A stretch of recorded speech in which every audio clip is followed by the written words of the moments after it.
एक बार एक महात्मा ने अपने शिष्यों को प्रवचन दे रहे थे।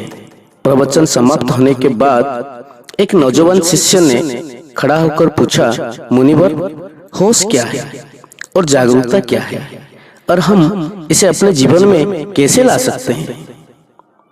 वो महात्मा उस नौजवान शिष्य से कहते हैं, मैं तुम्हें एक छोटी सी घटना के बारे में बताता हूँ। एक बार गौतम बुद्ध अपने सैकड़ों भिक्षुओं को प्रवचन दे रहे थे और बुद्ध के सभी भिक्षु बुद्ध को बड़े ध्यान से सुन रहे थे, लेकिन बुद्ध के बिल्कुल सामने वाली पंक्ति में सबसे आगे बैठा हुआ भिक्षु बुद्ध को सुनने के दौरान अपने पैर का अंगूठा हिला रहा था। जैसे ही बुद्ध की नजर उस भिक्षु पर पड़ती है तो बुद्ध बोलते बोलते अचानक चुप हो जाते हैं। बुद्ध का इस तरह से अचानक चुप हो जाने से वहां उपस्थित लोग बहुत चौंकते हैं। जो भिक्षु अपने पैर का अंगूठा हिला रहा था, बुद्ध उससे पूछते हैं कि तुम्हारे पैर का अंगूठा क्यों हिल रहा है? जैसे ही वो भिक्षु बुद्ध के इन शब्दों को सुनता है, वो भिक्षु अपने पैर का अंगूठा हिलाना बंद कर देता है और बुद्ध से कहता है कि बुद्ध, आपके शब्द और समय ये दोनों ही कीमती है, इसलिए आप इस तरह की छोटी बातों पर ध्यान मत दीजिए। और वैसे भी मैं आपको सुन तो रहा था, तो इससे अंतर क्या पड़ता है कि मेरे पैर का अंगूठा हिल रहा था या नहीं?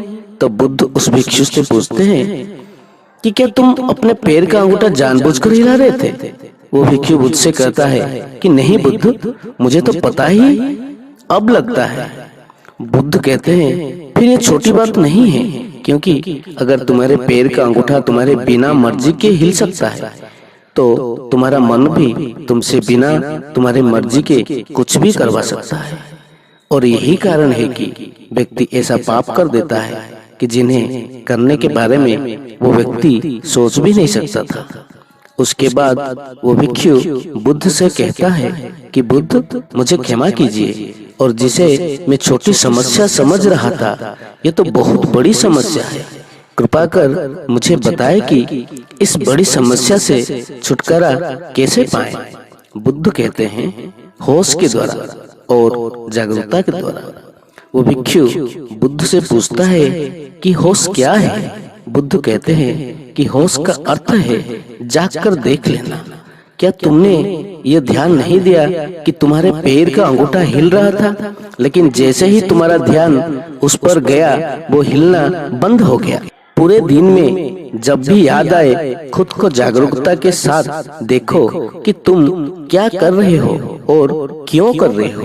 तुम्हें बेहोशी में जीने का आदत है, इसलिए तुम बार बार होश खो देते, लेकिन तुम्हें बार बार अपने होश को वापस लाना है। धीरे धीरे तुम पाओगे कि तुम्हारे अंदर एक ऐसा जागरण पैदा हो रहा है जिसे बेहोशी में बदलने का कोई उपाय नहीं है। इसके बाद वो बौद्ध भिक्षु उस नौजवान से पूछते हैं कि तुम इस घटना से क्या समझे?